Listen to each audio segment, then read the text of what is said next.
Looking through the big tulips to see how the other half lives. Looking through a glass onion. Sorry, I only learned that song like 2 minutes ago for this intro. Hey, welcome back.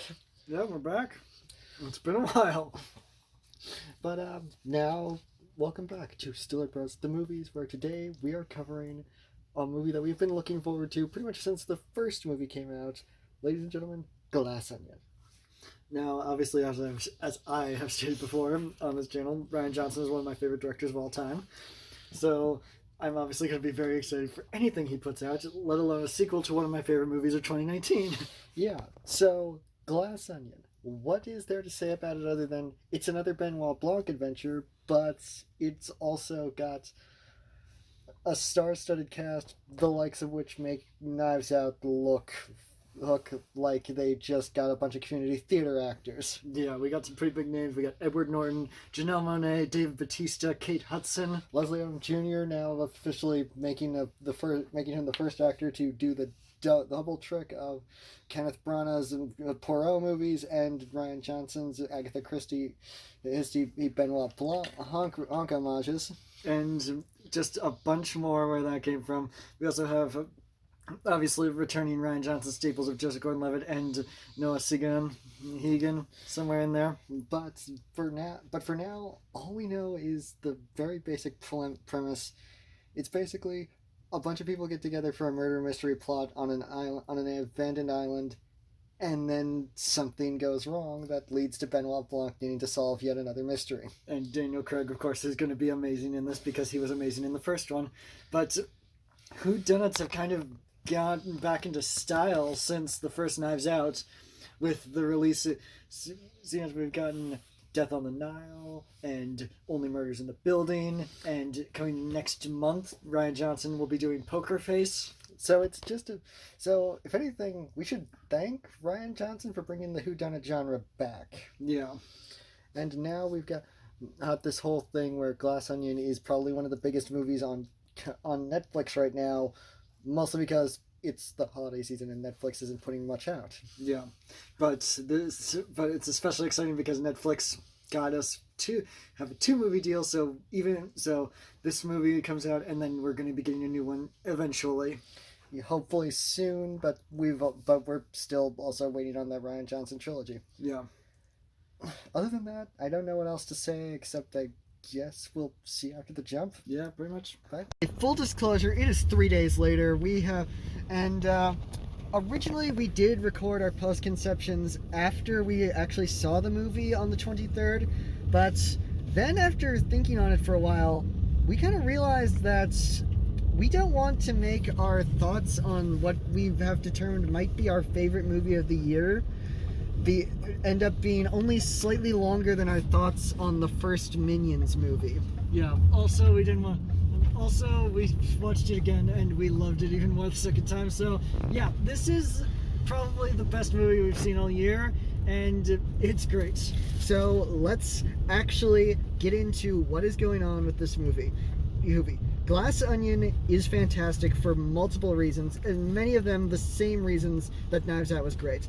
The fact that Rian Johnson plays with the third-person narrative to create what is commonly known as a literary device as the unreliable narrator. Now, the unreliable narrator is mostly known for in mystery stories and comedy to create plot twists and or joke setups. Why am I lecturing all of you fine people on what an unreliable narrator is? Well, because apparently there are grown-ass published authors who do not know that is a common literary device, and therefore they feel the need to bitch and complain that this movie used misdirection as an element. Then again, this is the same guy who gave Gina Carano, who continues to give Gina Carano a voice. So, fuck you, dude. And we're not going to say his name because we've already said his name way too many times on this channel in the last year. Yes. Now that we've bitched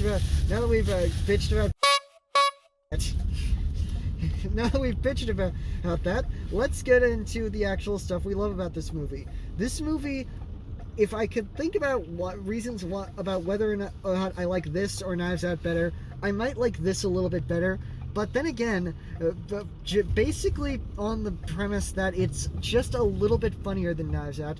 But then again, this movie doesn't have any lines in my mind that are any funnier than Michael Shannon just screaming out, "I will not eat one iota of shit." Yes. But then again, there's also nothing as iconic as watching Chris Evans sitting in a chair with his fluffy sweater, with his fluffy little cable knit sweater, going "eat shit" to a room full of some of the most talented actors working today. But this movie is very much a very similar premise to the original Knives Out, to the point that it actually, I mean, it's basically another movie where it's like, hey, rich people can be kind of assholes, even the ones who are nice. Yeah. So. But we get some great performances turned in from the likes of Kate Hudson and Kathryn Hahn and Jessica Henwick and Dave Bautista, all of whom turn in truly funny roles. They are just, the fact that these comedic performances are fantastic, and I just loved watching. In fact, between Edward Norton and Dave Bautista, these people give great reaction face. Yes. Like both of those two have these scenes where they have to have their faces just contort in the most cartoonishly off the wall looks, and I love it. Yes. And then of course there's the likes of Kate Hudson, who is playing the dumb character, and it's just fun and she's all trippy, hippie. Please do not get her and Toni Collette. And don't get her and Toni Collette's character from the first one in a room together, because you know those memes where they'll be like, oh, there's 2 brain cells in this entire picture, and it's the adorable animal sidekick. There won't be any adorable animal sidekick. Those two barely have 2 brain cells. Those 2 characters barely have 2 brain cells to rub together, and we love them for it. Yes. But the MVPs for this are Ed Norton and Janelle Monáe. Edward Norton plays the almost sociopathic, up his own ass, gaslighting billionaire in a way that's just so wonderfully. I don't know what the word. Je ne sais quoi about it. I don't know what that means. But anyway, he plays it with such a wonderful energy that you just can't help but think he's got maybe there's some kind of energy there, but I still love everything. But still kind of gotta hate the bastard for being so far up his own ass. Janelle Monáe, on the other hand, we never saw Moonlight or Hidden Figures or a bunch of the other movies that she/they. Yes, I read their Wikipedia page. I am being very careful. We're probably gonna switch back and forth throughout the rest of this video. The more we talk about this, but Janelle Monáe is freaking amazing. A revelation for us when we haven't seen. Like we said, we haven't really seen anything. We didn't see Antebellum. We know she was apparently very good in that, but this is the things she has to do in this role is just shows that she is an actor to watch when the things come together. And the fact that Rian Johnson knew exactly how to use every bit of their energy was so great. I love the fact that every time her character shows up on screen, it's just essentially like in the Death on the Nile when the former fiance shows up where you just kind of have where it's just kind of this energy of she's gonna kill someone, isn't she? But it's all this energy. But there's just always this kind of character. But that's just a character that you will typically see in a whodunit every now and again. A kind of red herring sort of character where you're like, when you don't know who's gonna die and you don't know who the killer is, where you're like, who's that person gonna be? Seems like the most obvious suspect, but then again, maybe not. But then again, maybe. But then again, maybe not. But then like with Knives Out, things get unraveled. Rian Johnson is just a master of unraveling your expectations. patience, and the fact that we do indeed spend the first hour of the movie setting up a completely different movie before it gets flipped on its head, unlike last time where we only spent like what 5-10 minutes of setting up the movie before we flipped the genres on its head. That's another thing about this movie that is that it makes itself so differentiated from Knives Out. It's structured differently from Knives Out. If you came into this movie expecting that this was going to be the exact same formula as Knives Out, it basically is, but structurally they went with a completely different direction. Like with Knives Out, the only thing formulaic between this and Knives Out is the fact that Daniel Craig has a monologue at the very end that he just crushes. And of course, we probably should mention the fact that Daniel Craig is hilarious as always as Benoit Blanc, and the fact that we hope to God that he plays this character until eventually Hollywood says, okay, stop. Which is probably going to be the case, given the fact that Rian Johnson and Daniel Craig both are in agreement that they want to continue making these movies forever. And I think that's mainly because as Benoit Blanc, Daniel Craig gets to be goofy. He never got to do this as Bond. His Bond movies, from what we've seen, are very serious, very clearly on a certain level. Clearly they have their proponents, but for right now, when it comes to that, Daniel Craig never got only got a small handful of chances to be a goofy, funny ball of southern fried weirdness. Then of course he got Logan Lucky, in which he basically got to do a dry run for Benoit Blanc's accent at least, and now Benoit Blanc is here, and we have this fantastic, funny character actor who does this vaguely Kentuckian accent. Just this awesome Foghorn Leghorn drawl that is so hilarious to hear him say it. Along with the fact that we now have it that his sexuality is now brought is now brought up in this movie. Along with we see a little bit more of his personal life this time around. Though we won't go deep into the stuff that we've learned about Benoit Blanc, because even though that has nothing to do with the mystery, it is also a spoiler, and I dare not ruin the greatest reveal in the movie outside of the mystery. At least cameo wise. Yeah. And if I had to give any kind of brief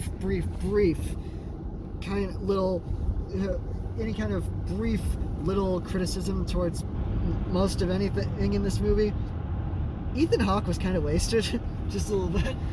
Not in the fact that he was given nothing to do with the role, just in the fact that he was there 1 minute and the next he's gone. No, he's not the murder victim. No, he just kind of shows up and it's like, okay, I'm out. Okay, guys, that's me. That's my time. I gotta go get on a plane and go back to finish filming Moon Knight.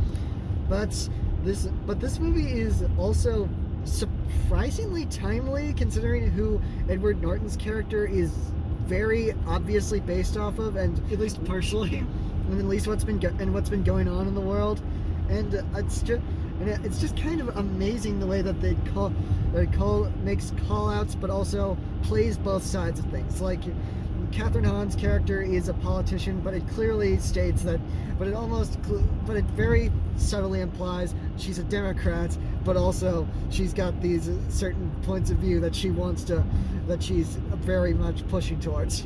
Yes. And then of course there's Batista playing Joe Rogan Paul. Yes, Joe Rogan Paul.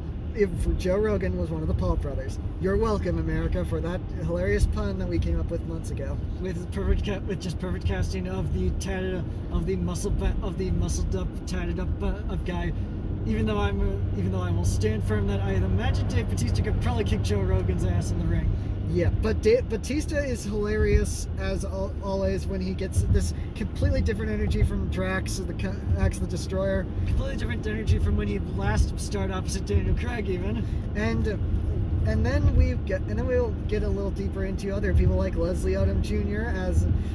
as a scientist who is basically also trying to just sit in the spotlight, and Jessica Henwick as Kate Hudson's publicist, but she acts more like an assistant most of the time. But I just can't help but but my eyes just can't help but be drawn to her. Like, she's got this energy, but I also love the running gag that she's not even important enough to be a red herring character. Yeah. I just love that about it. And also, the thing about this compared to Knives Out, the cast is significantly smaller. It helps kind of focus the story more, that we're focusing on like 7 or 8 people at most. The characters are all equally hilarious and fun and cast with well-versed actors that you just love to see in everything they do. But it's also a lot less characters to play with. Like, you don't get the long list of Ricky Lindholm, Don Johnson, Jamie Lee Curtis, Chris Evans, Michael Shannon, and Christopher Plummer. But you get a nice collection of weirdos who just play with the system in their own particular way. Yes, it's all very fun. It's very fun, and it's very cool to get to the end of it and everything. Like, we watched it with our family the second time around, and they seemed to really enjoy it. They were laughing along with us, and also, funniest thing, every time we'd see a twist or we'd notice a new thing, Mason and I would just share a glance like, "Did you notice that?" I did. We would just kind of look at each other and giggle a little bit at the fact with the 3 people in the room three other people in the room who had no idea what was going on because they hadn't seen the movie yet. Either way, Glass Onion is another fantastic movie in the Benoit Blanc saga. I hope they do. They're going to do a third one at some point down the line. I hope they do as many as Rian Johnson and Daniel Craig want to do.